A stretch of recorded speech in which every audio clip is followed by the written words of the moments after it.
네, 안녕하세요. 온라인 강의, 이번 기계공학의 기초수학에 대해서 2020학년도 1학기에 강의를 하게 된 임용훈입니다.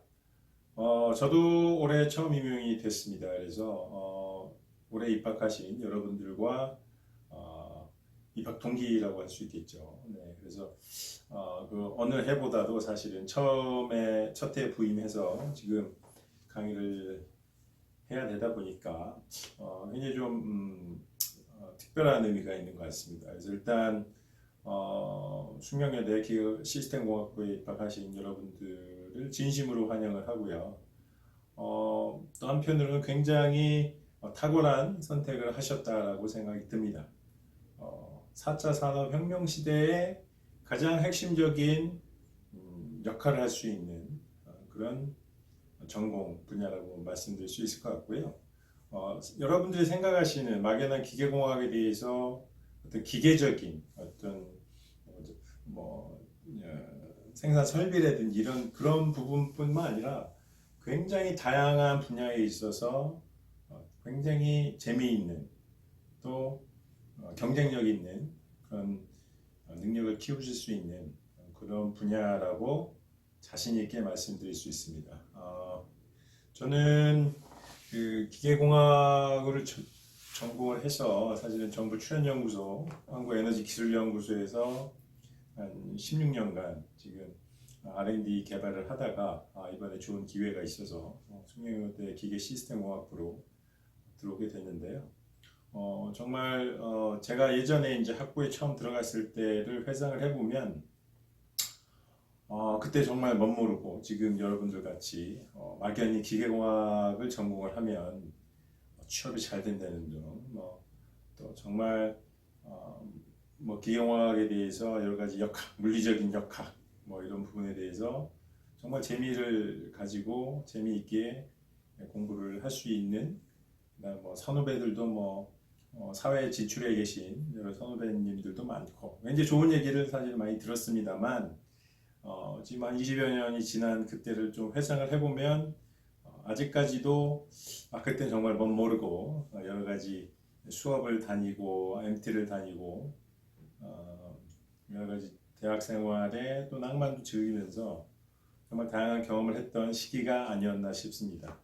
한편으로는 또 장밋빛 여러분이 생각하는 그런 굉장히 힘든 과정을 거쳐서 지금 굉장히 영광스러운 대학 생활 또 재미있는 정말 많은 것을 할 수 있는 그런 대학 생활을 이제 시작하시게 됐는데 그런 부분에 있어서는 정말 다양한 경험과 또 능력을 또 키우시고 하시다 보면 정말 여러분들이 원하시는 모든 분들에 다 그걸 맞춰줄 수 있다고 제가 장담은 못하겠지만 그만큼 어떤 사회에서 필요로 하는 다양한 분야에서 앞으로 펼쳐지는 정말 변화무쌍한 이런 그 4차 산업혁명의 시대에서 살아남을 수 있는 어떤 그런 역량을 충분히 키우실 수 있을 것으로 기대에 마지 않습니다. 앞으로 이제 대학 생활을 해가면서 굉장히 좀 자주 여러 가지 형태를 통해서 강의를 통해서 만나든 아니면 지도 교수와 또 면담을 통해서 만나든 좀 다양한 그동안에 저의 경험을 바탕으로 해서 조언을 해드릴 수 있을 부분이 있으면 굉장히 좋겠고요. 하여튼 오늘 강의 첫 시작이지만 도입부의 그런 부분에 대해서 간략하게 또 환영한다는 인사말과 함께 격하게 여러분들 환영을 하면서 수업을 시작해 보고자 합니다. 앞으로 자주 좀 더 뵙고 좀 건설적인 또 여러분들이 대학에 들어와서 목표로 하는 그런 여러 가지 다양한 부분도 있겠지만 그런 부분에 있어서 그러니까 방황한다기보다는 어떤 목표를 수립하는데 사실 시간을 많이 소요하실 수가 있습니다. 그런 부분들을 좀 최소화하려면 사실은 주변에 여러 부모님이나 선후배님도 중요하지만 여러분과 동일한 전공을 통해서 먼저 길을 걸어왔던 여러 우리 기계 시스템 공학부의 학부의 교수님들이 가장 뭐라 그럴까요? 긴밀하게 여러분들의 어떤 미래를 설계하시는 데 도움을 주실 수 있을 것으로 생각을 합니다. 네, 너무 좀 도입부가 길었나요? 네. 아무튼 환영하고요. 앞으로 잘 지내볼 수 있는 그런 시간이 될 수 있기를 기대하겠습니다. 기계공학 기초 수학을 한 학기 동안 이제 강의를 해야 됩니다. 여러분들이 앞서 입시를 통해서 굉장히 이공계를 전공을 하기 위해서 필요로 하는 어떤 수학적인 지식 이런 것들 많이 학습을 하셨고 그리고 충분한 능력이 되셨기에 지금 이 자리에 계신 걸로 알고 있습니다. 기계공학을 함에 있어서 사실은 어떤 수학적인 능력이 절대적이지는 않습니다만 실질적으로 저희가 다루고자 하는 기계공학의 다양한 분야에 있어서 어떤 수학적인 기초가 튼튼하지 못하다고 한다면 사실은 굉장히 좀 한계에 부딪히게 되는 그런 부분이 있어서 우리가 기존에는 이제 수학을 어떤 입시를 위한 어떤 그런 굉장히 중요한 어떤 수단으로 해서 마지못해 이제 익혔을 수도 있는데 이제 실질적으로 이제 저희가 대학에 들어오셔서 이런 굉장히 그동안 어떤 고등학교까지 어떤 그과 차원이 다른 새로운 전공을 익히고 역량을 키우고자 한다면 굉장히 긴밀한 관계에 있기 때문에 그런 부분에 있어서 어떤 기초 수학의 수학을 게으르지 않게 하시는 것이 굉장히 중요하고 그래서 숙명여대 기계시스템학부에서 1학년 과정에 기계공학의 기초수학 과정을 마련을 한 것으로 알고 있습니다. 한 학기 동안 굉장히 어떻게 보면 수학이라고 하면 사실 이공계로 오셨기 때문에 어느 정도는 이제 익숙하신 어떤 그 적성에 맞는 분야라고 볼 수는 있지만 너무 어떤 수학에 대한 막연한 두려움보다는 이런 어떤 수학적인 백그라운드를 가지고 기계공학에 이런 식으로 우리가 접목을 해서 뭔가 세상의 문제를 세상을 바꿀 수 있는 발명을 한다든지 기술 개발을 한다든지 아니면은 뭐 사업화를 한다든지 그런데 적용될 수 있구나 하는 그런 과정을 천천히 학습하다 보면 굉장히 큰 희열감과 또 성취감을 얻으실 수 있을 것으로 생각이 됩니다.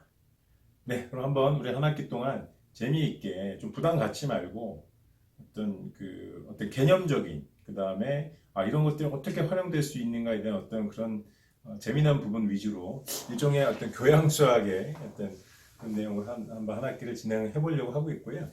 그런 부분에 있어서 여러분들도 포기하지 않고 한번 재미있게 한번 한 학기 동안 학습을 해봤으면 합니다.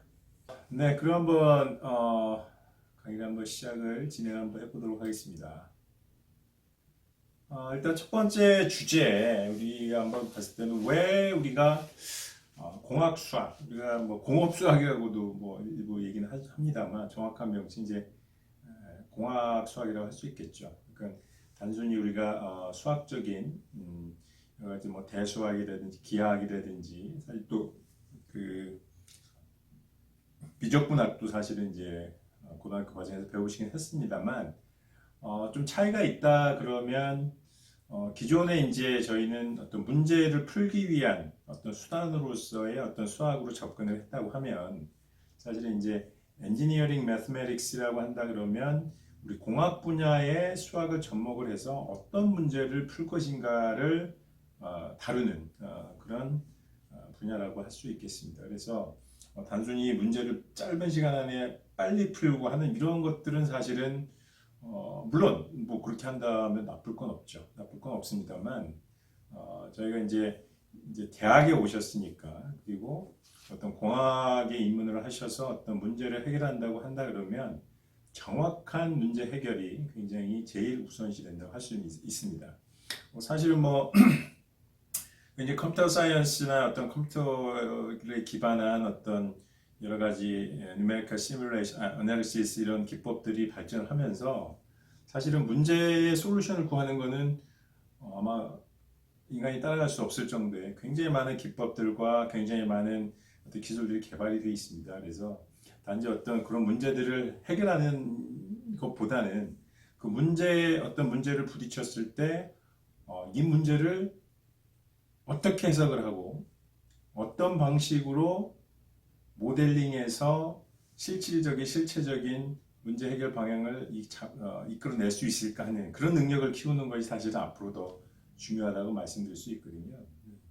그래서 뭐 당장에 뭐 처음부터 뭐 저희가 뭐 미적분 사실은 기계공학 분야에 있어서 사실은 나중에 잠깐 말씀드리겠습니다만은 제일 핵심적인 부분 사실 미적분 분야라고 할 수 있습니다. 왜냐하면 기계공학이나 역학 자체 뭐 사실은 세상 모든 것이 저희가 사실은 늘 변화를 하고 있고 그런 부분에 있어 변화하는 그 기본적인 특성을 잡아낼 수 있는 어떤 그런 수학은 미적분이거든요. 잘 아시겠지만 변화를 다루는 학문이 미적분이기 때문에 그런 부분에 있어서 가장 핵심적인 부분이고 그래서 사실 저희가 첫 번째 뭐 중간고사 이전에 제가 사실 주제로 잡은 게 사실은 미분 방정식을 어떻게 풀 것인가 하는 부분이 주제가 되겠습니다. 첫 시간에서 바로 우리가 그런 내용으로 좀 들어갈 수도 있습니다만 그럼 너무 사실은 고등학교 때 배운 거랑 크게 차이가 없으실 수 있기 때문에 왜 우리가 공학 수학을 배워야 하느냐 이 분야에 대해서 좀 간단히 한번 살펴보고 넘어가도록 하겠습니다. 네, 그래서 이번 강의에서는 일단은 앞서 말씀드린 것처럼 우리가 공학 수학을 왜 배울 필요가 있느냐 그리고 어떤 방식으로 우리가 수학과 엔지니어링 문제, 특히 이제 기계공학과 관련된 문제를 어떻게 연결시킬 수 있을까? 왜 해야 되느냐? 이런 부분에 대해서 간단하게 이제 개론 정도 저희가 뭐 말씀을 드리고요.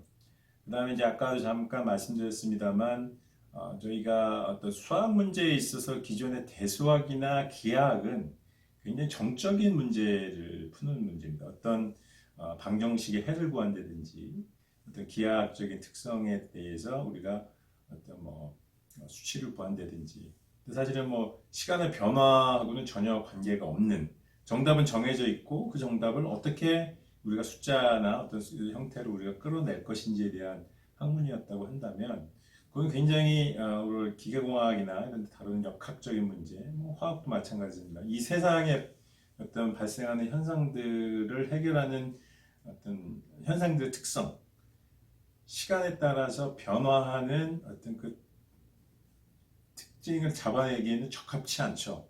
학문 자체가, 분야 자체가. 그런 분야와 가장 잘 맞는 부분이 아까도 말씀드린 사실 미적분학이 되겠습니다.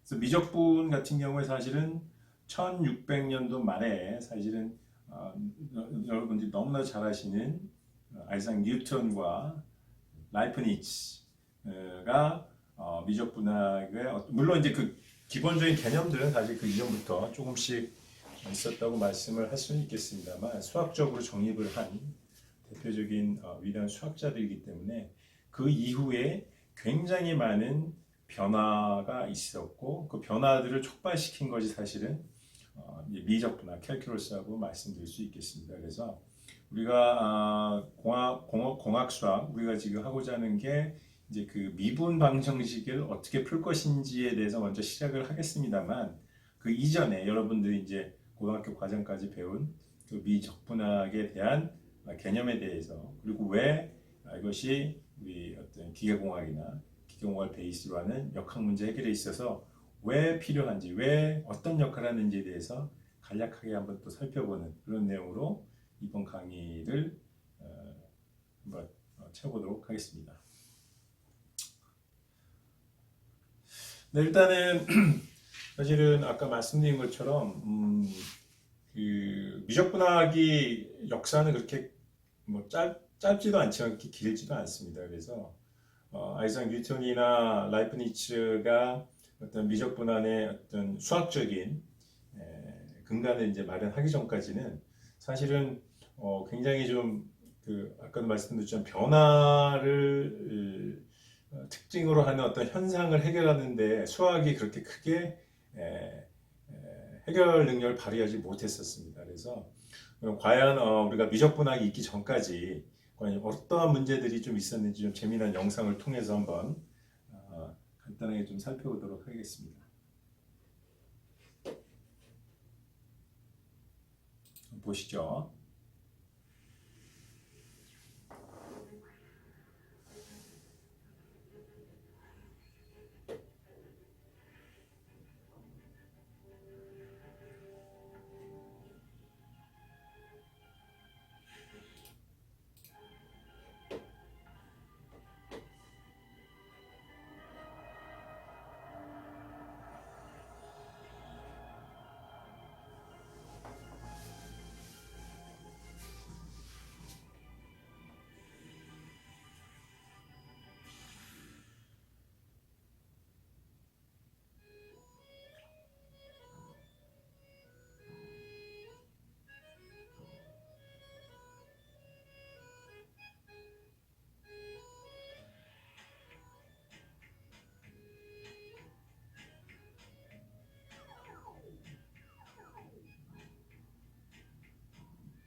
네, 그 제논의 역설이라는 어떤 관련된 어떤 그런 비디오였습니다.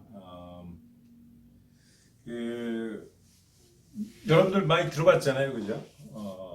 아킬레스는 절대로 거북이를 더 빨리 지나갈 수 없다. 또 화살은 영원히 관역에 맞지 않는다. 이런 제논의 역설이라는 부분인데 비디오에서도 얘기를 했겠지만 이게 사실은 저희가 현상학적으로는 당연히 거북이는 굉장히 느린 동물이고 뭐 누구나 쉽게 사실은 거북이를 추월할 수 있고 우리가 양궁에서 뭐 우리나라 뭐 양궁 뭐 이제 세계적이지 않습니까? 금메달 많이 따고 뭐 당연히 이제 관역에 맞게 되는데 이런 부분에 대해서 수학적으로 그런 부분을 어떤 그 증명해내는 데까지 굉장히 오랜 시간이 걸렸다는 거죠.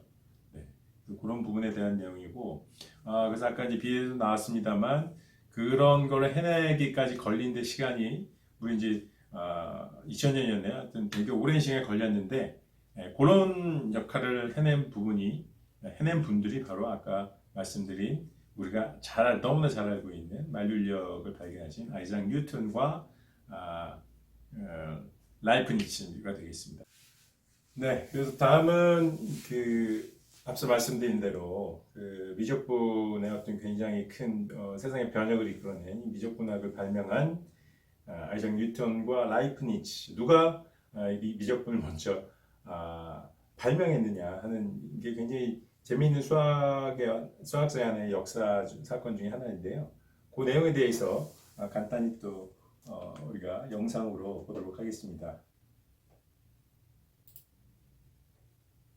분들을 위한 본격 과학 잡담 토크쇼 괴짜과학 시간입니다. 네, 오늘은 미적분의 첫 번째 발명자라는 타이틀을 두고 치열하게 싸웠던 과학계의 맞설 대해 알아보겠습니다. 잠깐 한 5분 정도 하니까 7분 정도 하니까요. 잠깐 한번 보겠습니다. 과학 이야기 더 이상 어렵게 할 필요 없습니다. 괴짜과학에서 쉽고 재밌게 풀어드립니다. 오늘도 괴짜 과학 커뮤니케이터 과학과장들 원종우 대표와 함께합니다. 대표님 안녕하세요. 안녕하세요. 네, 대표님. 그 과학기술계에서 첫 번째 발명가, 발견자가 갖는 지위가 엄청나다는 것으로 알고 있는데 예전에 저희 괴짜과학에서도 최초의 전화기를 발견한 사람이 누군가에 대해서 뭐 벨, 무치, 엘리샤가 엄청 싸웠던 그런 기억이 나기도 하고요. 네, 역사적으로 첫 번째 자리를 놓고 치열하게 싸운 경우 굉장히 많은데요. 네, 싸움의 주체인 이 두 사람 중에 한 사람이 네. 어떤 말까지 했냐 하면 두 번째 발명가는 아무런 소용도 없다. 이렇게. 야, 또 센데요. 네. 이 둘이 엄청나게 싸웠을 것 같다는 생각이 드는데 그럼 그 말을 한 사람은 누군가요? 바로 이 말을 한 사람은 세계적인 공식 천재라고 할 뉴턴이고요. 오, 그 상대는 베르게 천재라고 불렸던 라이프니츠입니다. 네, 그렇다면 오랜만에 과학계 맞수에 대한 이야기를 나눠보겠는데요. 뉴턴과 라이프니츠의 전쟁 이야기를 나눠보도록 하겠습니다. 자, 대표님, 맞대결에 대한 얘기를 해보기 전에 이 두 인물에 대한 설명을 좀 해봐야 될 것 같은데요. 그렇죠. 네, 뉴턴 같은 경우에는 저희 괴짜과학의 어떤 단골 손님이라 이렇게 말할 수 있을 것 같은데요. 그래서 제가 한번 소개를 해보도록 하겠습니다. 네. 자, 17세기 어떻게 보면 과학의 혁명을 일으킨 사람이고 그 나무에서 사고가 떨어지는 것을 보고 만유인력의 법칙을 발견한 그런 사람이잖아요. 네. 자, 그리고 요즘 이과생을 좀 괴롭히는 미적분을 발견한 사람 이렇게 표현할 수 있겠죠? 네, 잘 아시는 거죠, 뭐. 좀 많이 늘었나요? 그만큼 아시면 다 아시는 거예요. 그런데 라이프니츠는 사실 제가 잘 모르겠어요. 근데 라이프니츠도 당시에는 또 뉴턴 못지않은 천재로 이름을 알렸던 또 수학자이기도 한데 프로이센의 프리드리 대왕이 네. 이 사람을 두고는 이 사람 자체가 대학이다 라고 말을 할 정도로 그렇게 칭찬을 했었고요. 또 지금 이제 컴퓨터의 기반이라고 할 인증법을 개발한 사람이고 특히 그걸 통해서 사칙 연산을 할 수 있는 계산기를 또 최초로 개발한 그런 사람이고 무엇보다도 미적분을 창시한 사람도 또 알려져 있죠. 잠시만요. 제가 이미 앞서 뉴턴이 미적분을 만들었다고 했는데 아니 그럼 누가 만든 거예요? 바로 그게 이 두 사람이 피 터지게 싸운 이유인데요. 네. 17세기 수학계에 벌어진 미적분 스캔들이라고 불립니다. 와, 아무래도 최초 개발자는 한 사람일 텐데 어쩌다가 이런 논란이 벌어진 건가요? 들어보시면 좀 애매하다는 생각이 드실 수 있어요. 네. 라이프니츠가 처음 미적분에 대해서 생각하고 발표를 준비하고 있을 때로 돌아가 보면요. 네. 라이프니츠랑 쌍방의 편지가 날아옵니다. 이 뉴턴이 보낸 편지인데 여기는 이런 내용이 적혀 있죠. 제가 뭐예요? 이거 그냥 그 키보드를 막 친 거 아닌가요? 뭔가 암호 같기도 하고요. 이게 뭐죠 대체? 네, 고양이가 키보드 위에서 기어가면 이런 네, 그럴 것 같은데요. 이게 이제 지난번에 잠깐 얘기 났던 그 네. 암호 에너그램의 일종인데요. 에너그래. 네. 이걸 말로 풀어보면 이렇게 나옵니다. 어, 네, 저도 이거 읽어야 돼요. 네. 유량을 나타낸 임의의 수가 포함된 방정식으로 만들면 유유를 구할 수 있으며 네. 역으로 유유를 알고 있으면 유량을 나타낸 임의의 수가 포함된 방정식을 세울 수 있다는 게 잠시만요, 적혀있습니다. 대표님 이거 우리말 맞죠? 우리말로 들어도 무슨 얘기인지 도통 알아들을 수가 없겠는데. 그냥 한마디로 말하면 미적분에 대한 설명을 한 거고요. 아, 그래요? 뉴턴은 이래서 이걸 미적분이 아니라 유율법이라고 그렇게 불렀어요. 아, 그러면 라이프니츠 이전에 뉴턴이 먼저 개발한 게 아닌가요? 그렇게도 볼 수가 있는 게 네. 6년쯤 전에 이제 내용을 보완을 한 것으로 알려져 있습니다. 오. 근데 뉴턴이 시간이 없다는 이유로 이걸 정리해서 발표를 안 한 거죠. 아, 발표가 늦었군요. 네. 그랬다가 나중에 라이프니츠가 미적분을 발표하는 소식을 듣게 됩니다. 아, 그리고 이제 편지를 보낸 건데 네네. 내가 이미 만들었으니까 넌 접어. 약간 이런 뜻이잖아요. 그런 뜻이죠. 그런데 이거 라이프니츠가 이 편지를 받고 그 말을 들었다면 이런 논쟁은 벌어지지 않았겠죠. 당연하죠. 네. 라이프니츠는 편지를 받고도 1684년 미적분에 대한 책을 출간을 합니다. 아, 네. 네. 그리고는 그 책에 이런 말을 또 남기죠. 뉴턴경이 이 원리를 알고 있다는 걸 알고 있다. 하지만 누구라도 한 번에 모든 결과를 발표할 수는 없고 한 사람이 한 가지 기여를 하면 다른 사람도 다른 기여를 하는 건 그런 거 아니냐 네. 이런 식의 얘기를 또 남깁니다. 그래서 거기에 뉴턴이 화가 나서 두 번째 발명가는 중요하지 않다. 뭐 이런 얘기를 남긴 거군요. 그런 거겠죠. 네. 그럼 앞으로 이 두 사람의 대결이 좀 치열해졌을 것 같은데요. 네, 근데 뉴턴이 원래 좀 나선 성격이 아니라서 뉴턴 대신에 일명 그 뉴턴의 잃어버린 아이들이라는 사람들이 있어요. 네. 뭐 추종자들, 학자들이죠. 이 사람들이 대신 대결에 나서게 되는데 네. 뉴턴파의 그 파시오 드듀일레라는 학자가 있습니다. 이 사람은 라이프니츠가 뉴턴의 생각을 도용했다고 주장을 했고 그러면서 뉴턴이 점잖아서 침묵하는 거지 라이프니츠가 자기 발명품을 얻었던 건 사기다. 세게 나왔네요. 예, 이렇게 말을 했고 또 라이프니츠 이제 화가 났겠죠? 네, 반격에 들어와야죠. 네, 그래서 1705년에 뉴턴이야말로 자신의 미적분은 개념을 훔쳐간 장본인이라고 직접 얘기를 했고 거기에 다시 뉴턴이 아닌 뉴턴파의 네. 옥스퍼드대 교수인 존 케일이 네. 라이프니츠를 이제 원색적으로 비난을 하면서 화가 난 라이프니츠가 영국 왕립협회에 제소를 하게 돼요. 왕립협회에 제소를 했으면 결과가 나왔을 것 같은데요. 네, 근데 이게 좀 그런 게 공정할 수가 없어요. 왜 그렇죠? 왜냐면 이제 일단 영국 왕립협회고 뉴턴이 영국 사람인데다가 뉴턴이 영국 왕립협회 당시 회장입니다. 그런가요? 자, 팔이 안으로 굽는다는 얘기가 있는데 뉴턴이 자기 팔을 그냥 손을 들어준 거잖아요. 그렇죠. 자기 네. 손을 놓친 거죠. 네. 그래서 1715년 이제 최초의 최종 조사의 결론이 나왔는데 네. 역시 뉴턴이 최초의 발명자라고 아. 나왔고 당연히 라이프니츠는 받아들일 수가 없는 거고요. 네. 그럼 이 미적분 스캔들은 어떻게 결과가 났을까요? 아직도 뭐 100%딱 이쪽이 이겼다라고 그렇게 답이 나왔다기는 네. 좀 우리무중이라고 할 수 있는데 당시에는 뉴턴이 우세했습니다. 왕립협회 건도 있고. 네. 근데 지금 와서 일반적인 평가를 좀 보자면 뉴턴이 최초의 발견자이긴 한데 라이프니츠가 발표하고 실용하는 더 먼저 하고 또 우세한 그 입장에 있다. 라는 쪽으로 좀 정리가 돼가는 분위기는 있습니다. 그럼 실용적인 부분에서는 라이프니츠가 좀 앞섰다 이렇게 말할 수도 있겠네요. 네, 왜냐하면 현재 활용되는 이제 미적분에는 라이프니츠식의 표현들이 좀 많이 남아 있어요. 네, 그런 것도 있고, 근데 이제 안타까운 점이 있다면 네. 바로 이 감정 싸움 때문에 영국과 대륙 수학자들의 자존심 싸움이 너무 심각해져서 네. 100년 가까이 서로를 비난하고 교류도 안 하는 그런 상황으로까지 이어집니다. 수학의 발전이 좀 더뎌졌다 이렇게 볼 수도 있겠네요. 근데 사실 두 천재가 합심을 해서 연구를 하고 뭐 이렇게 또 후세에 이어지고 했다면은 미적분학이 더 발전했을 수도 있다는 그런 말을 하는 사람들이 있습니다. 네, 지금까지 과학과 사람들 원종우 대표와 함께했고요. 저희 개짜가 다음 주도 재밌는 이야기로 돌아오겠습니다. 고맙습니다. 네, 어떻게 재밌게 보셨나요? 굉장히 간략한 내용의 정리가 있었고요. 이 아래 보시면 사실은 그 전체적인 그 디테일한 내용에 대해서 좀 더 재미있게 만들어진 비디오가 있습니다. 요거 한 40분에서 50분 정도 비디오라 요거는 시간이 되시면 나중에 발표 자료에 같이 넣어둘 테니까 한번 보시면 굉장히 재밌습니다. 뭐 직접 그 아이작 뉴턴의 생가도 방문하고 뭐 여러 가지 디테일한 에피소드들이 많이 있으니까요. 꼭 한번 보시기를 추천드리겠습니다.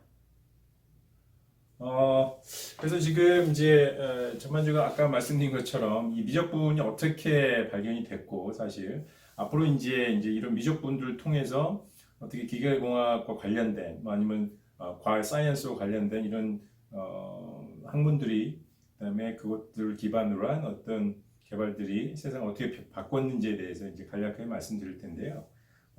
책 중에 그런 책이 있습니다. 보신 것처럼 왜 서양이 지배하는가라는 책이 있습니다. 그래서 굉장히 재밌는 내용을 좀 기술을 하고 있는데요.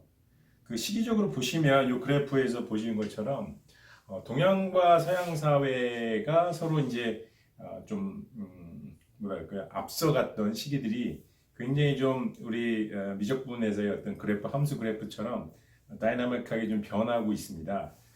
보신 것처럼 한 기원전까지는 저희가 역사 잘 모르니까. 근데 지금 그 산업혁명이 일어나는 그 전후로 해서 사실은 서양 사회가 동양 사회를 압도하는 그런 시기로 넘어가게 됐는데 지금 우리가 얘기했던 이 미적분학을 발명했던 시기가 대략 한 1700년도 초거든요.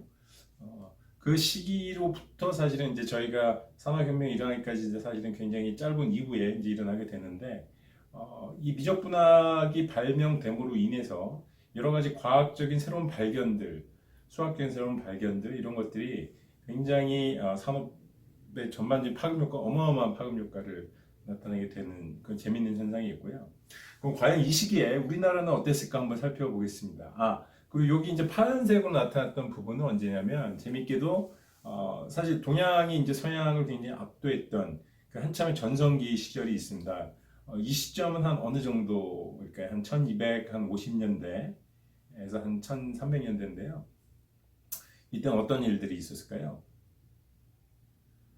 네, 이게 찾아보시면 이때가 바로 그 징기스칸이 서유럽을 유럽을 정복하던 그때 시기가 되겠습니다. 그래서 나중에 이제 시간 있으시면 징기스칸의 어떤 그런 역사적인 그런 것도 한번 보시면 되게 재밌는데 굉장히 문화적으로 융성했던 그런 시기이기도 하고 이 시기에 사실은 동양이 사실 서양을 압도했던 그런 한참의 전성기였습니다.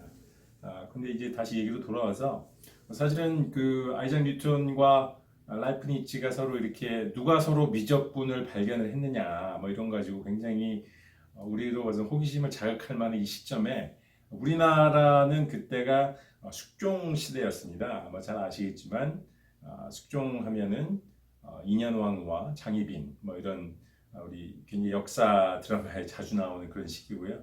이 사진이 이제 인현왕후의 아마 초상왕으로 돼 있는데 장희빈에 대한 초상화는 없습니다. 제가 드라마에서는 좀 여러 대역들이 있었습니다만 어찌 됐든 사실 서양이 동양 사회를 이제 다시 추월하는 이 시기에 어떤 역사적인 특히 이제 과학적인 학문적인 어떤 배경을 보면 너무나도 그럴 수밖에 없는 상황이 있었던 거죠. 사실은 굉장히 뭐 미분 적분을 통해서 굉장히 과학적인 발명, 새로운 발명들 하던 시기에 우리나라의 입장에서 보면 굉장히 이런 과학 기술 부분이 천대받고 하여튼 뭐 그게 다는 아니었겠습니다만 구중궁궐에서 여러 가지 그런 어떤 스캔들이 뭐 하여튼 그 이외에는 사실 별다른 역사적인 사실들이 이렇게 크게 기록된 게 없는 걸 보면 어떻게 보면 현 시점에서 우리나라를 포함해서 대부분의 아시아 국가들이 여전히 서양 사회에 의해서 좀 주도를 당하는, 지배를 당하는 원인 중에 하나가 이런 역사적인 사실에 근거한다고 그렇게 볼 수도 있을 것 같습니다. 그래서 이 왜 서양이 지배하는가에 보면 사회적 발전 지수를 어떻게 보면 이것도 이제 함수 형태로 표시가 됐다고 볼 수 있는데 크게 네 가지 팩터에 의해서 어떤 그 융성도를 이제 판단하고 있습니다. 그래서 주로 보시면 U가 사실은 urbanization 입니다. 얼마나 어떤 그 집중화된 어떤 도시, 요새 이제 저희가 대도심화의 문제를 삼고 있습니다만 사실은 굉장히 이 맨파워나 이런 것들, 특히 이제 과거 같은 경우에 사람들이 집중적으로 모여 있느냐 자체가 사실은 어떤 사회의 발전도를 나타내는 그런 지표라고 볼 수가 있겠고요. 그 다음에 E는 사실은 에너지입니다. 어떤 그런 대규모의 어떤 국가적인 어떤 원동력을 뒷받침하려면 그에 상응하는 에너지가 필요하다. 그래서 이제 그 에너지가 굉장히 중요한 요소로 작용이 되어 있고요.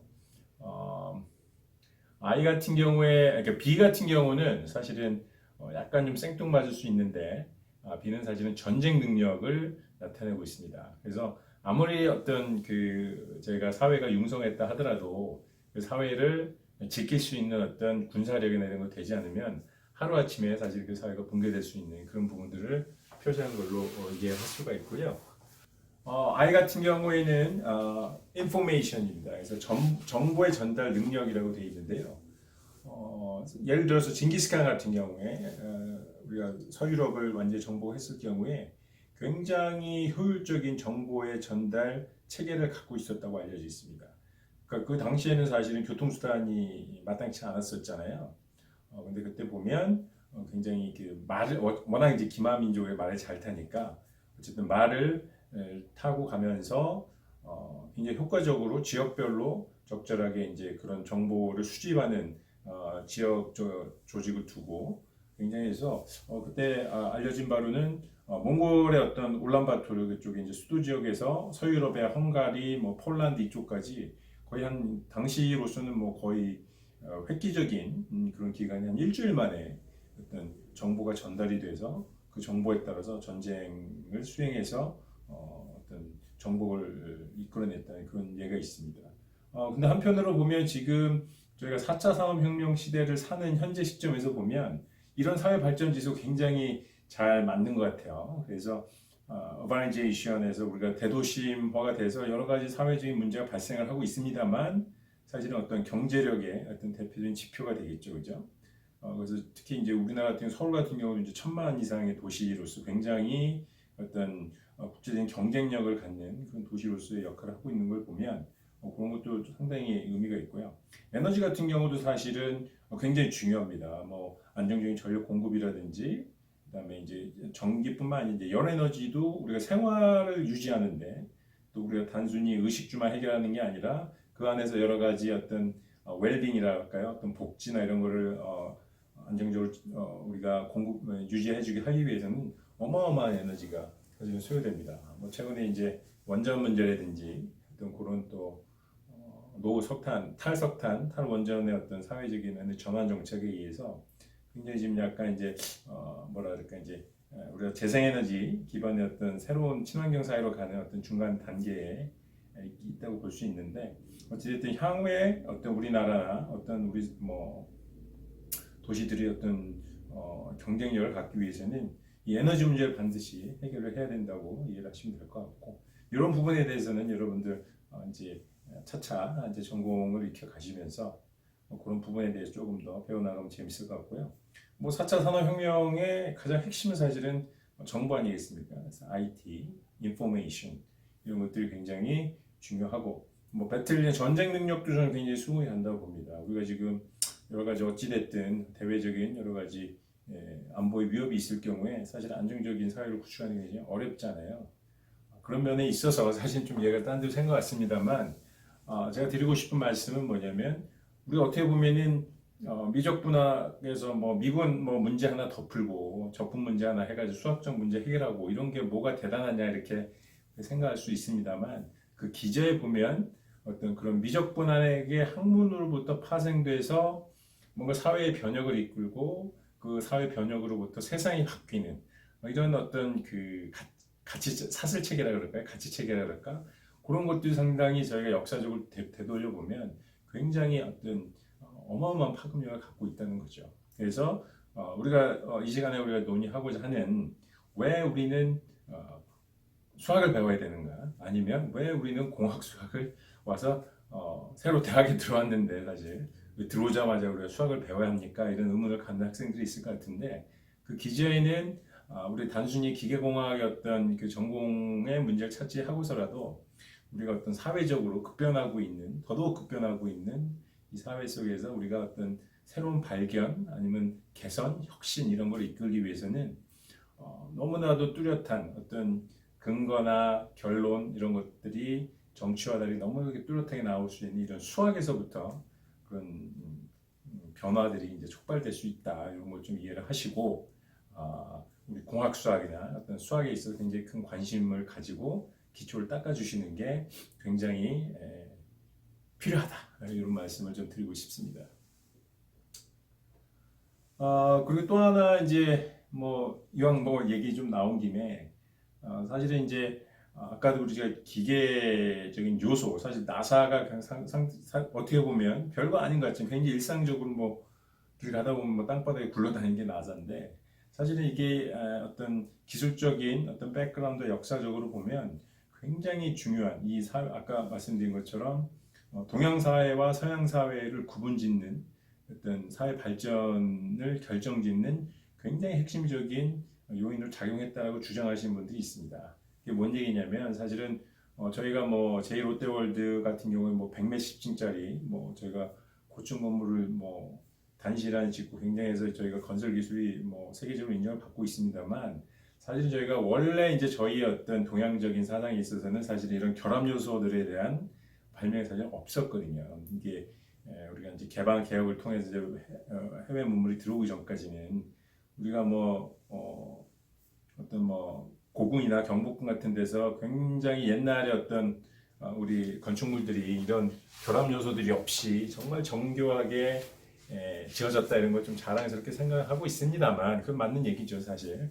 그러나 이런 결합 요소, 이런 기계적인 결합 요소들의 출현을 통해서 그동안은 상상할 수 없었던 어마어마한 규모의 건물들을 지을 수 있었다는 거. 뭐 건물뿐만 아니라 이런 자동차라든지 뭐 비행기라든지 사실 그렇잖아요. 그 비행기 같이 굉장히 극한 환경에서 이 기체가 안정적으로 유지를 하기 위해서는 이런 요소도 굉장히 중요하거든요. 근데 한편으로 보면 이것들이 우리 기계공학에서 다루는 어떤 기계적인 요소 이런 기술이기 때문에 어떻게 보면 저희가 흔히 너무 일상적에서 간과할 수 있는 어떤 그런 기술 요소이긴 하지만 우리 사회를 바꾸는데 세상을 바꾸는데 어마어마한 기여를 하고 있다는 거에 저희가 기계공학도로서 좀 자부심을 느낄 필요가 있을 것 같습니다.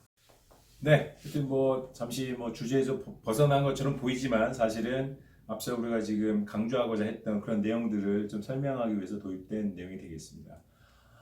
그래서 이제 앞서 말씀드린 것처럼 우리가 어떤 그 기계공학이라는 분야 정말 세계 그러니까 이 세상의 어떤 산업을 지탱하는 핵심적인 분야라고 할 수 있는데요.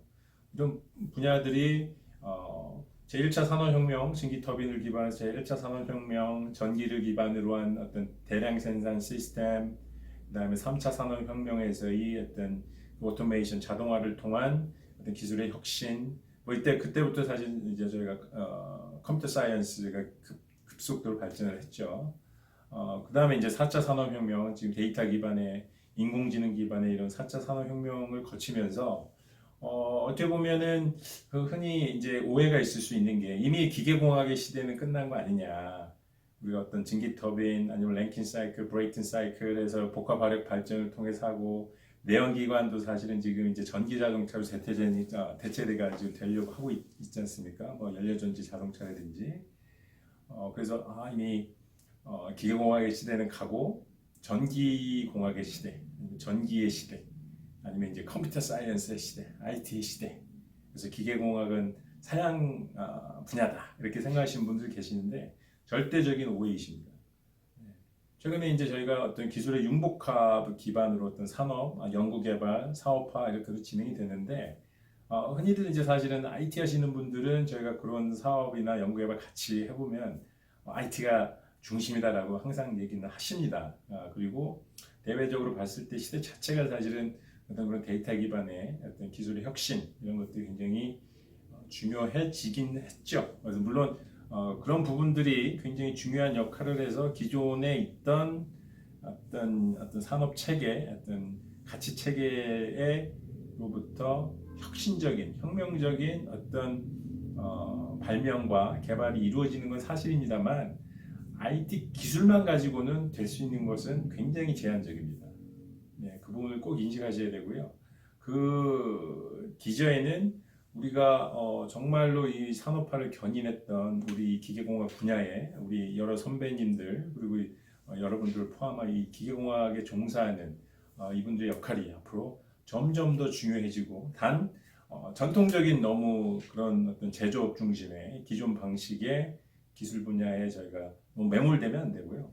새로운 기술을 자꾸 받아들여야 됩니다. 개방화해서. 그래서 시대 흐름 자체가 사실은 IT 기술 기반으로 한 새로운 혁신적인, 혁명적인 기술 개발을 요구를 하고 있기 때문에 그런 거에 좀 우리 익숙하잖아요. 일반적으로 지금 이미 우리가 이제 스마트폰이나 이런 거에 어떤 기술 혁신을 통해서 IT 기술이 굉장히 우리가 익숙한 그런 세대이기 때문에 그런 것도 잘 접목을 해서 나간다 그러면 정반합 어떤 이런 어떤 그 일반적인 우리가 오래전부터 어떤 시대 발전을 이끌어왔던 어떤 그런 방식과 같이 우리가 굉장히 큰 어떤 기술 발전이 이루어왔지만 새로운 IT 기술 분야와의 접목을 통한다 그러면 정말 세상에 없던 새로운 시스템을 만들어낼 수 있는 잠재력은 무궁무진하다 이런 말씀을 좀 드리고 싶고 거기에 우리 기계공학 분야가 굉장히 유망한 분야라고 자신 있게 잘 말씀드릴 수 있겠습니다. 네, 그래서 앞서 이제 약간 개론 비슷한 강의를 통해서 왜 우리가 이런 어떤 공학 수학, 어떤 수학적인 백그라운드를 우리가 다져야 하느냐 그런 부분에서 이제 간략히 알아봤고요. 그 연장선상에서 그러면 우리 어떤 변화와 이 미적분학, 캘큘러스가 이 미적분학과의 어떤 상관관계에 의해서 우리가 좀 더 좀 고민해봐야 되는 부분에 대해서 좀 얘기를 나눠보도록 하겠습니다.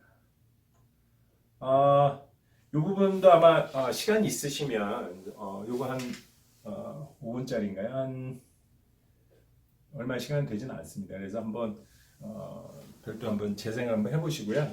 그래서 여기서 드리고 싶은 말씀 여기 이제 제가 좀 적어놨는데 미적분학 자체는 사실은 앞서 말씀드린 것처럼 우리 그리스 시대부터 넘어왔던 어떤 유클리드 기하학이라든지 아니면 대수학과 달리 어떤 변화율을 다루는 변화를 다루는 학문이라는 게 좀 핵심적인 내용입니다. 저희가 뭐 우리 미적분학 고등학교에서 배울 때 사실은 뭐 기울기 해가지고 어떤 그런 정도의 어떤 개념을 가지고 문제를 풀어가는 어떤 그런 거에 좀 집중을 했다 그러면 우리가 이제 대학에 들어왔기 때문에 어떤 아까도 제가 말씀드린 것처럼 또 이제 문제를 단순히 푸는 문제는 사실은 컴퓨터만 한 게 없어요, 사실은. 그죠?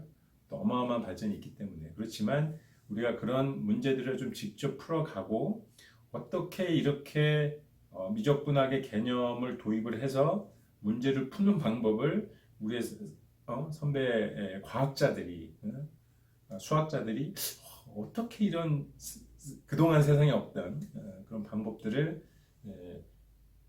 만들어 나갈 수 있고 개발할 수 있었던가 발명할 수 있었던가에 대해서 그 부분에서 우리가 조금 더 집중을 한다 그러면 현 시점에서는 사실은 이미 우리가 그렇게 확립된 어떤 지식을 빨리 습득은 했습니다만 우리가 다시 뭔가 새로운 거를 발명하고 창조해내기 위해서는 사실은 동일한 과정을 거쳐야 되거든요.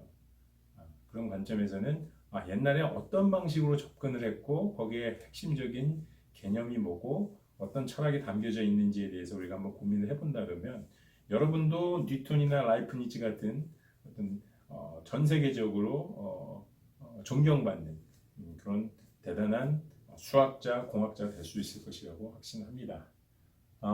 또 말이 잠깐 샜는데요. 어쨌든 미적분은 변화를 다루는 수학입니다.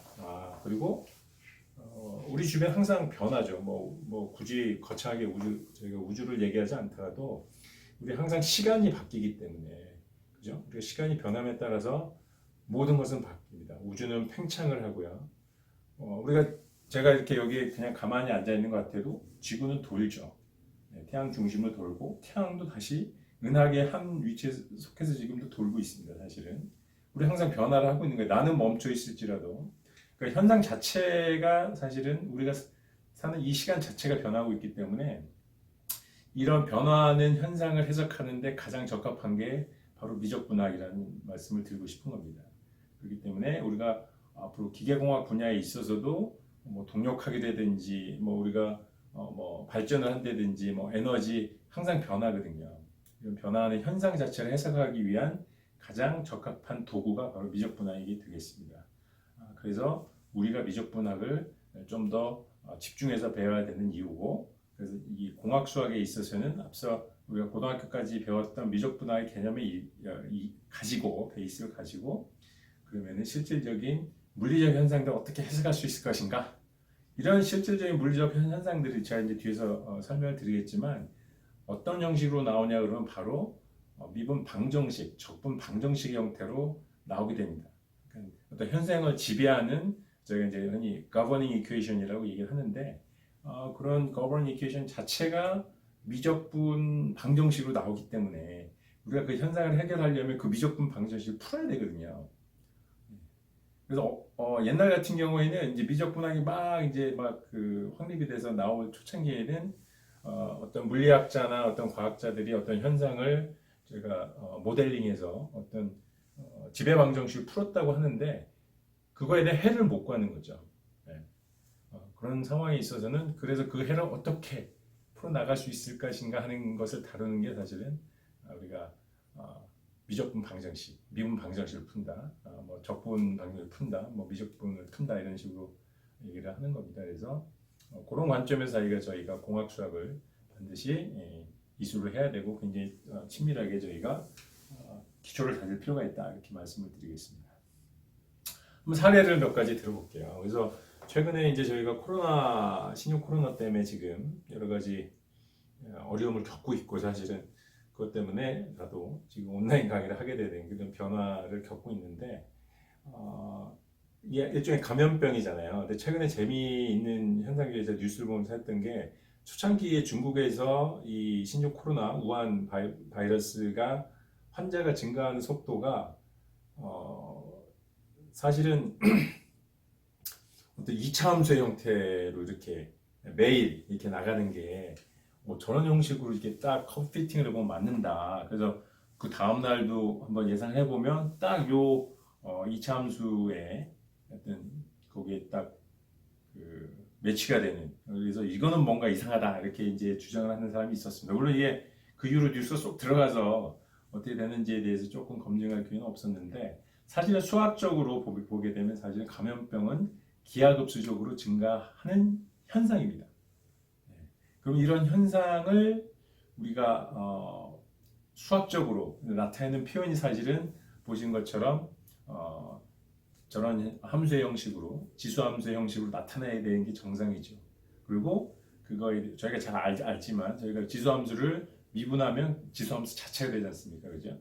그러니까 시간에 따른 어떤 여기가 표현이 잘못됐네요. 여기가 그 DYT인데 그죠? 네, 그거는 제가 나중에 발표 자료는 다시 이제 수정을 하겠습니다. 어떤 시간의 함수 변화율 자체가 사실은 기하급수적으로 늘어나야 되는 것이 정상적인 현상입니다.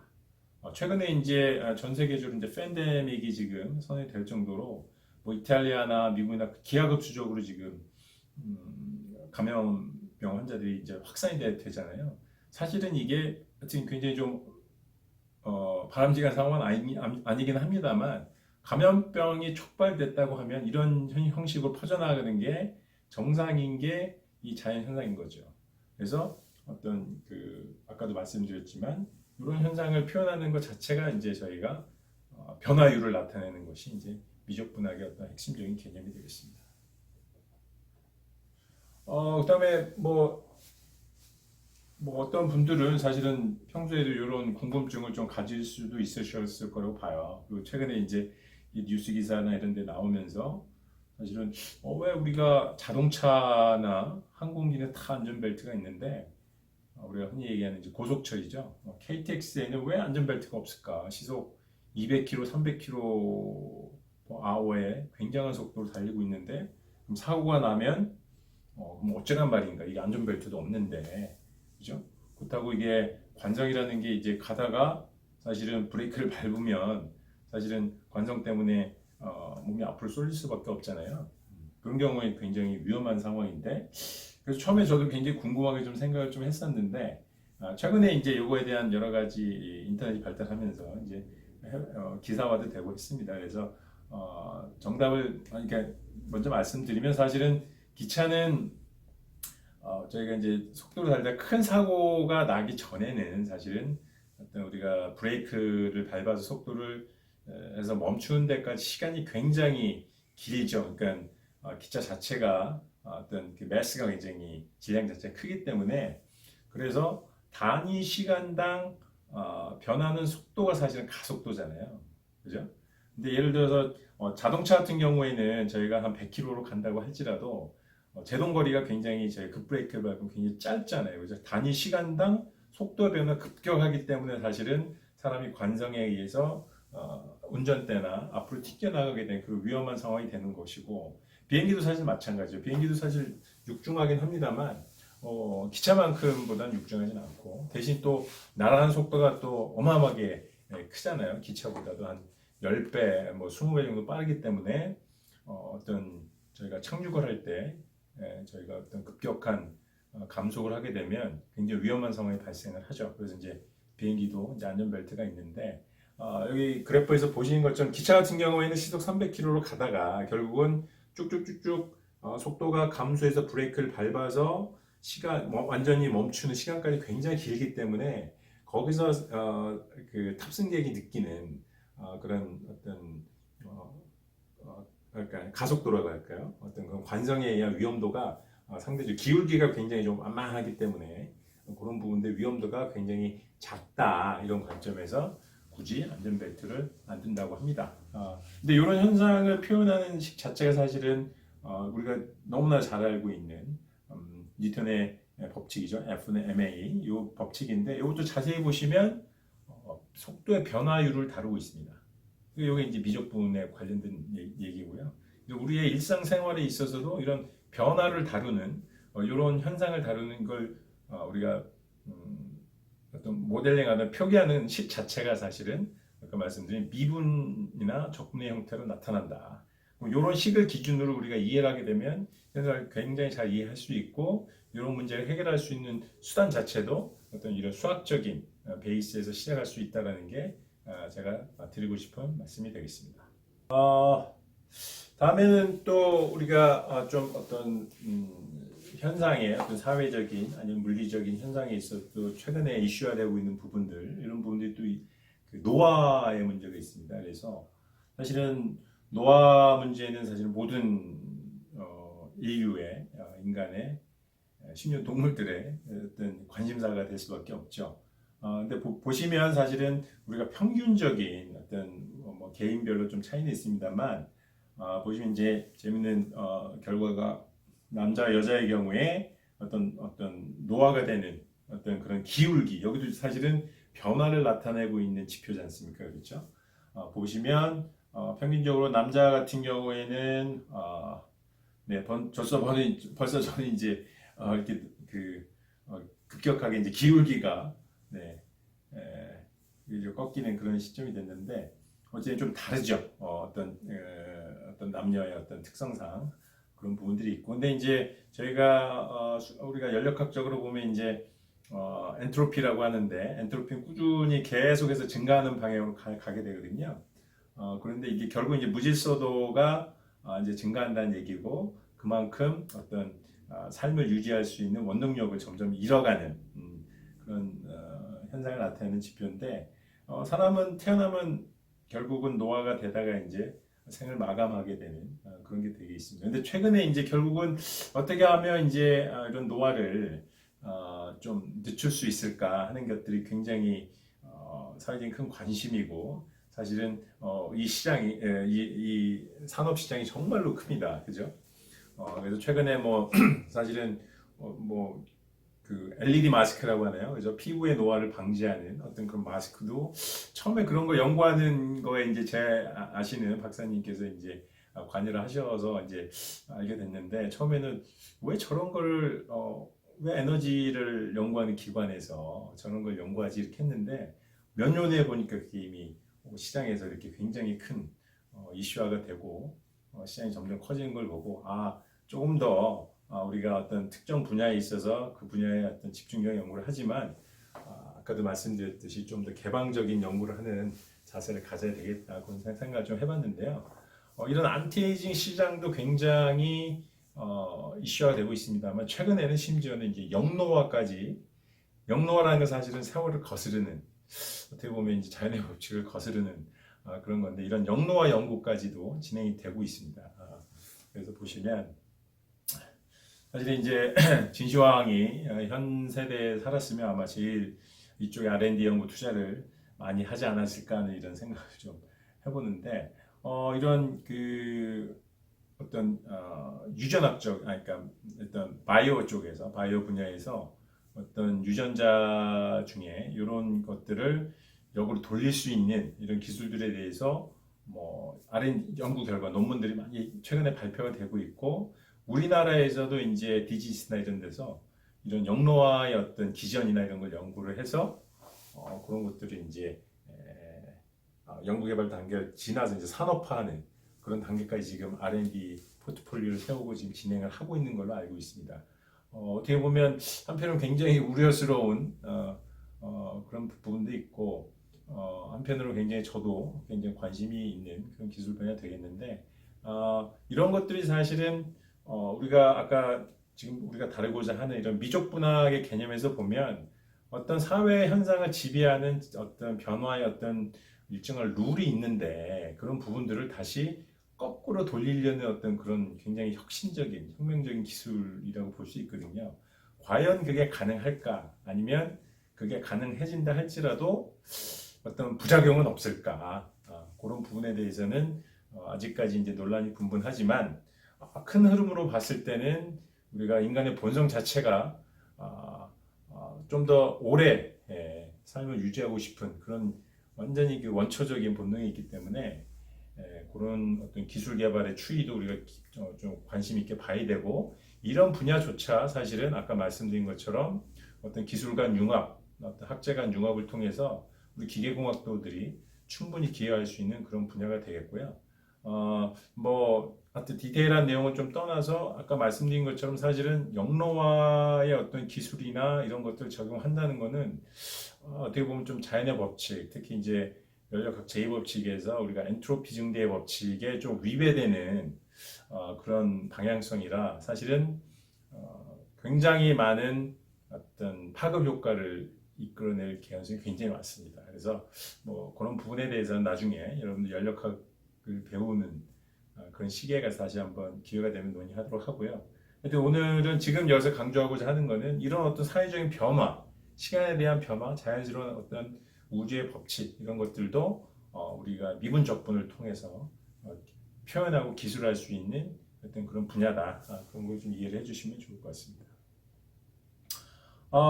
에이징하고 관련돼서 사실은 또 다른 어떤 새로운 우리가 산업 분야를 또 볼 수 있는 게 관심이 있고 또 우리 기계공학도들이 또 한번 시도해 볼 수 있는 게 사실 운동선수들의 어떤 에이징에 대한 얘기입니다. 무슨 얘기냐면 사실은 뭐 여러 가지 스포츠 분야가 있습니다. 뭐 축구 분야도 있고 뭐 야구 분야도 있는데 일단 제가 야구를 좀 좋아하다 보니까 야구 분야에서 조금 예를 들자 보면 뭐 최근에 이제 저희 유현진 선수가 이제 프리 에이전트에서 이제 LA 다저스에서 토론토로 이적을 했는데 사실은 유현진 선수가 이미 에이징 커브를 지나서 점점 이렇게 디케잉하는 그런 시기냐 아니냐에 대한 판단이 굉장히 이슈였거든요. 그래서 다저스 같은 경우는 이미 전성기는 지났다. 그 그래프에서 보시는 것처럼 어떤 전성기를 지나서 하락세기 때문에 단연의 어떤 큰 계약을 안기기 위험하다고 판단을 한 거고 토론토 같은 경우에는 뭐 아직 전성기로 가고 있는 그런 시기라고 판단은 안 했을 수는 있지만 그 에이징 커브의 기울기가 변화율이 우리가 지금 얘기하는 변화율이 생각보다 크지 않다라고 판단을 한 거죠. 네, 그래서 이제 8천만 달러 이제 계약을 한 건데 사실은 전체적인 걸 보게 되면 저희 추신수 선수도 뭐 요새 텍사스에서 굉장히 큰 장기 계약을 했는데 그 당시에 어떤 에이징 변화, 그러니까 에이징의 커브의 변화율이 생각보다 이제 더 컸었다라고 지금 최근에 판단이 이제 대부분이거든요. 그렇다면 이제 결국은 이제 아직 국내 시장에서는 어떤 이런 에이전시 시장, 뭐 스캇 보라스 같은 에이전트들이 아직은 아주 뭐 활동을 합니다만 나중에 이제 이런 것들이 좀 산업화가 될 수 있다는 게 제 생각입니다. 결국은 이런 스포츠 시장이 굉장히 거대해지고 이런 슈퍼스타들의 어떤 장기간의 계약에 있어서 어떤 이 선수들의 어떤 그 액티비티나 아니면 여러 가지 성과 지표들의 빅데이터를 가지고 분석을 우리가 해봤을 때 이 운동선수의 어떤 에이징 커브 이런 것들이 지금 어느 시점이고 앞으로 몇 년 후에 어느 정도 기울기로 변화를 할 것인지를 예측을 한다 그러면 굉장히 큰 시장이 될 수 있다는 거죠. 왜냐하면 그 뉴욕 양키스의 그 스탠튼이라는 선수가 어마어마한 계약을 지금 뉴욕 양키스랑 했는데 천문학적인 계약을 했는데 지금 거의 부상으로 못 나오고 있거든요. 그때도 그런 어떤 리스크에 대한 게 있었지만 사실은 구단 입장에서는 정말 몇 천억이 되는 돈을 투자를 했는데 수익을 못 뺏는 거죠. 어마어마한 손실이거든요. 근데 어떤 그런 것들을 전문적으로 하는 어떤 컨설팅 업체나 컨설팅 기술에 기반한 컨설팅을 할 수 있다 그러면 앞으로 그 몇 천억 중에 몇 프로만 하더라도 사실은 그 금액이 어마어마하잖아요. 그러니까 이런 어떤 변화율, 그러니까 단순히 저희가 기계적인 아니면 뭐 속도의 변화 이런 고전적인 우리가 그런 거에 그치지 않고 약간 조금 우리가 관심을 갖지 않을 수도 있는 영역에서도 사실은 우리가 우리 기계공학을 전공하신 여러분들이 충분히 새로운 영역을 개척해 나갈 수 있다 이런 말씀을 좀 드리고 싶습니다. 그리고 뭐 사실 무엇보다도 뭐 단순히 뭐 여러분들 중에 이제 앞으로 주식을 하실 분들도 계시고 뭐 저도 조금은 좀 해봤다가 이제 뭐 거의 손을 놓긴 했는데요. 이 주식 시장의 어떤 변동 자체도 사실은 보시면은 변화를 다루고 있는 세상입니다.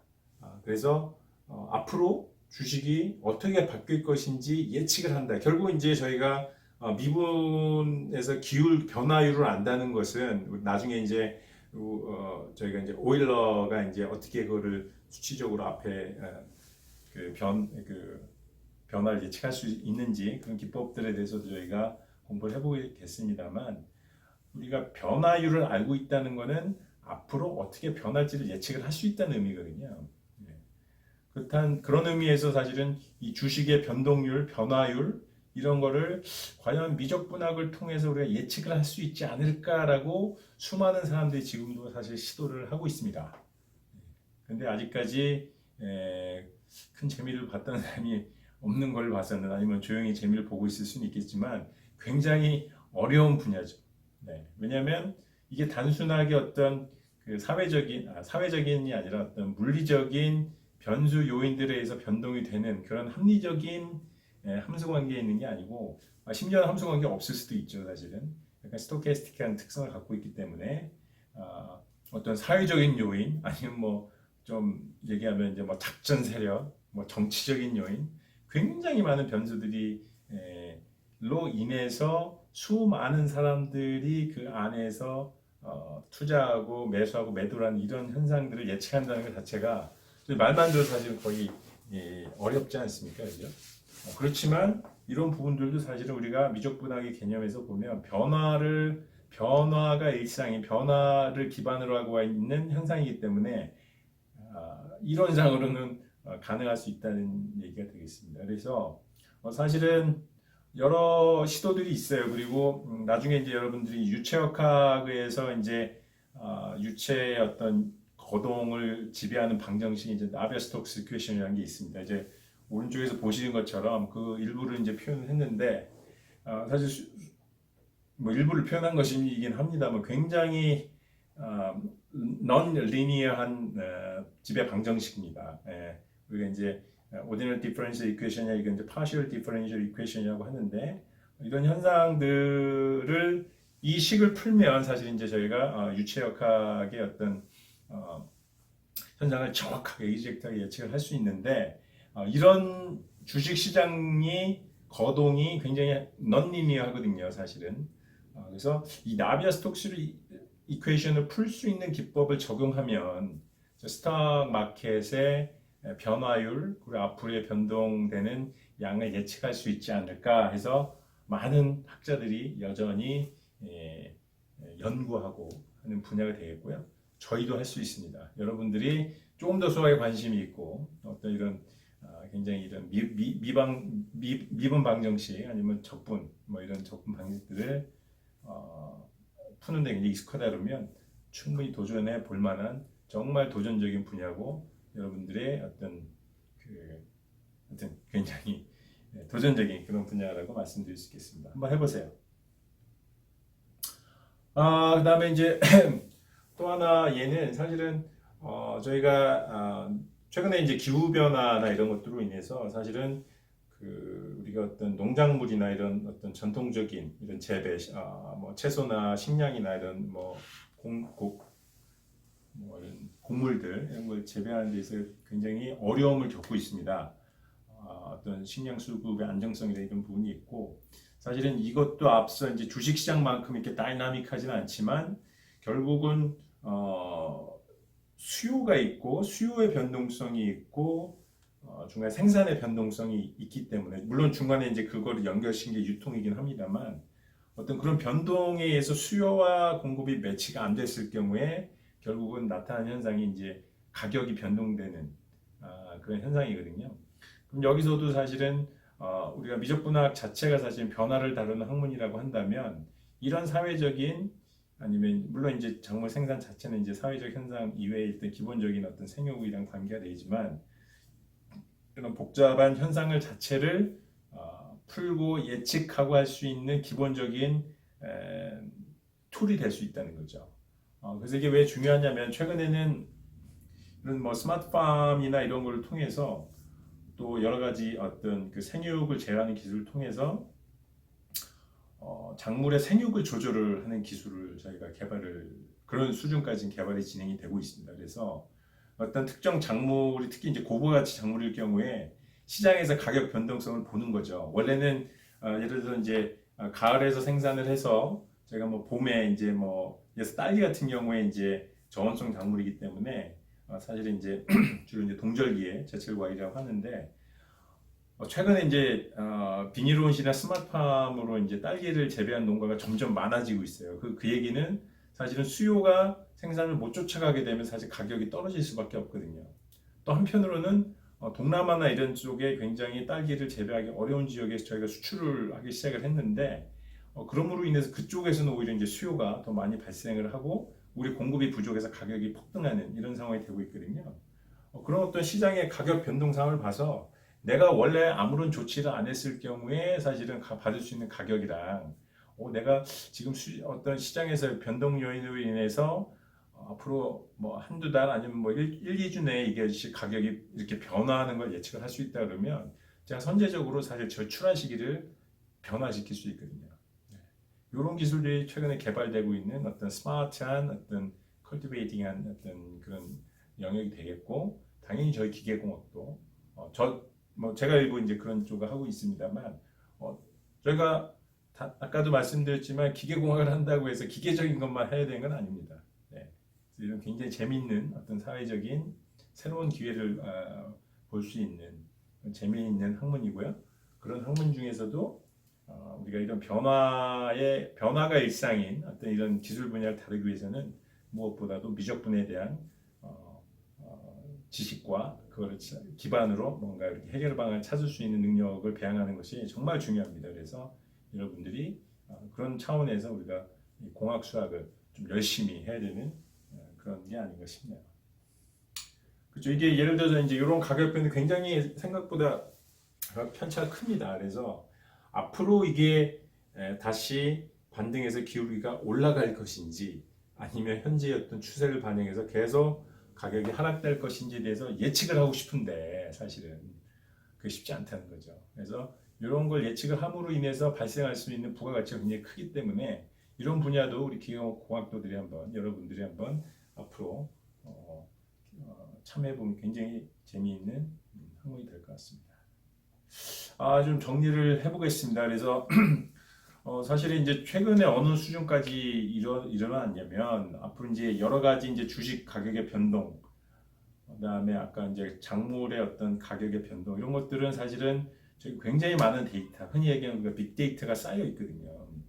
그런 빅데이터를 가지고 기계학습이나 뭐 딥러닝이나 이런 수준을 넘어서 우리 이제 최근에 이제 알파고 같은 이제 그 인공지능이죠, artificial intelligence 기술들이 굉장히 본격적으로 이제 보급이 되기 시작하면서 굉장히 이런 데이터 중심의 어떤 새로운 혁신적인 기술들이 많이 나오고 있습니다. 그래서 결국은 알파고가 우리 국수인 이세돌 구단을 결국 은퇴를 시키는 그런 좀 상황까지 발생을 했는데, 그 얘기는 뭐냐면 앞서 이제 이런 변화율이 우리가 흔히 예측 가능한 시대에서 이제 예측이 가능하지 않은 굉장히 복잡한 양상으로 나타나기 때문에 그런 부분들을 해결할 수 있는 어떤 과학적인 수단이 굉장히 각광을 받는 시대가 될 겁니다. 그렇지만 그럼에도 불구하고 그런 거에 가장 근접한 해결 수단의 근간은 바로 미적분학이라는 얘기죠. 그래서 우리가 어떤 공학수학을 공부함에 있어서 물론 미적분학이 다는 아닙니다만 앞으로 이제 뒤에 가시면 이제 또 다른 수학 부분도 이제 저희가 공부를 하게 됩니다만 어찌됐든 우리가 기계 공학적인 베이스에서 우리가 사회에 나가서 어떤 새로운 영역을 개척하고 이런 거 함에 있어서 미적분학은 필수가 되겠습니다. 그래서 공학수학에 좀 더 여러분들이 관심을 가졌으면 좋겠고요. 사실은 마무리를 하자면 최근에 이제 우리가 인류의 어떤 이런 급격한 산업화, 산업혁명을 통한 산업화를 통해서 잘 아시겠지만 지구가 굉장히 지금 힘들어하고 있죠. 그래서 기후변화, 우리가 재생에너지를 많이 사용하자고 이제 많이 하고 친환경적인 그런 활동에 대해서 굉장히 사람들이 관심을 많이 갖고는 있지만 여전히 이 지구를 힘들게 하는 우리 인류의 어떤 한계점이 점차 다가오고 있지 않나 이런 좀 우려 섞인 목소리가 많이 있습니다. 그래서 앞서 말씀드린 여러 가지 기후 변화라든지 최근에 이슈화되고 있는 새로운 어떤 바이러스의 출현 및 전파의 근본 원인도 사실은 어떤 이런 환경 파괴에 뿌리를 두고 있지 않나 이런 좀 생각이 좀 하고요. 어찌 됐든 기후 변화 자체도 사실 변화거든요. 현상 자체가. 그런 변화에 대응할 수 있는 어떤 기술을 개발을 하는 게 사실은 우리 인류뿐만 아니라 우리 기계공학들이 앞으로 해야 될 그런 분야라고 할 수 있고요. 그런 의미에서 역시 다시 한번 강조하자면 미적분학이 굉장히 큰 역할을 할 수밖에 없다 이런 생각이 듭니다. 결국 이런 어떤 그 기후 변화로 인해서 사실은 우리가 인류의 뭐 멸망 이런 얘기도 많이 합니다만 앞으로 우리가 진짜 어떤 인류 뭐 공룡이 멸종했듯이 이런 방향으로 갈지 아니면은 우리가 어떤 정말 획기적인 인터스텔라에서 나오는 것처럼 획기적인 어떤 우리가 찾지 못한 새로운 어떤 발명을 통해서 그런 걸 극복해 나갈 수 있을지는 사실은 저의 몫이라고 생각을 하고요. 한 가지 재미있는 거는 현재까지 어떤 벌어지는 여러 가지 데이터를 근간으로 한 어떤 빅데이터 기반으로 해서 우리가 알파고한테 만약에 우리의 미래가 어떻게 되는지 한번 물어본다고 한다면 전 단언컨대 알파고는 대답을 못할 겁니다. 왜냐하면 앞으로 펼쳐질 이 어떤 앞의 시간에 대해서 한 번도 관련한 데이터나 그런 여러 가지 자료들이 없었기 때문에 굉장히 정확도 있는 예측은 어렵지 않겠냐 이런 생각이 들고요. 그런 의미에서 사실은 우리가 좀 더 겸손하게 서로 이제 공존해 나갈 수 있는 그런 친환경계 지속 가능한 사회를 만들어야 될 것 같고 그런 의미에서 사실은 여기 S라는 것은 아까도 제가 말씀드렸지만 사실은 엔트로피입니다. 그래서 우리는 지금 계속해서 엔트로피가 증가하는 무질서도가 증가하는 쪽으로 세상이 가고 있고요. 궁극적으로는 그런 엔트로피의 증가를 막을 수는 없습니다. 그러니까 뭐 영로화 같은 경우에 이제 로컬하게 이제 뭐 하더라도 그 영로화를 하기 위해서 투입되는 에너지나 여러 가지 그런 걸 감안하면 전체적인 엔트로피는 증가를 하게 돼 있거든요. 그럼 이제 앞으로 우리가 해야 될 건 뭐냐면 제 생각에는 여기도 사실 이제 변화율의 개념이 좀 들어가는데 이런 엔트로피의 증가는 막을 수는 없지만 단위 시간당 증가하는 엔트로피를 조금이라도 줄여서 앞으로 우리 후세 중 누군가가 인류를 구할 수 있는 어떤 그런 획기적인 어떤 발견이나 발명이나 이런 걸 할 수 있는 시간을 벌어주는 것이 중요하다. 이런 말을 좀 강조드리고 싶고요.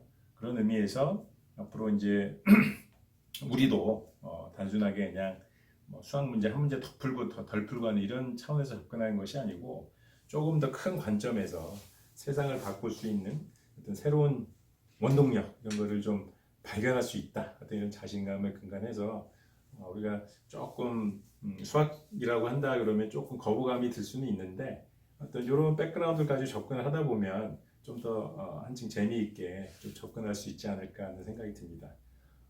서론이 좀 길었고요, 사실은. 그래서 이제 요 다음 시간부터 이제 조금 더 기계공학에 한정을 해서 사실은 제가 어떻게 이제 공학 수학과 연결시킬지 어떻게 모델링 하는지에 대해서 한 주 정도 더 강의를 할 예정이고요. 그 이후에 이제 본격적으로 저희가 공학 수학에 나와 있는 대로 미분 방정식 일단은 ordinary differential equation이 일단은 저희가 풀 수 있는 그런 난이도가 낮기 때문에 그런 부분도 접근해서 이제 수학적인 내용으로 들어가도록 하겠습니다. 일단 뭐 이번 주 강의는 여기까지 하고요. 우리가 다음 주에 다시 제가 말씀드린 대로 조금 더 이제 기계공학적인 관점에서 봤을 때 어떻게 미적분학과 그런 것들을 기반으로 해서 우리가 문제를 풀어왔는지에 대해서 사례를 중심으로 강의를 하도록 하겠습니다. 네, 이번 주 강의는 여기서 마치겠습니다. 다음 주에 또 뵙겠습니다. 감사합니다.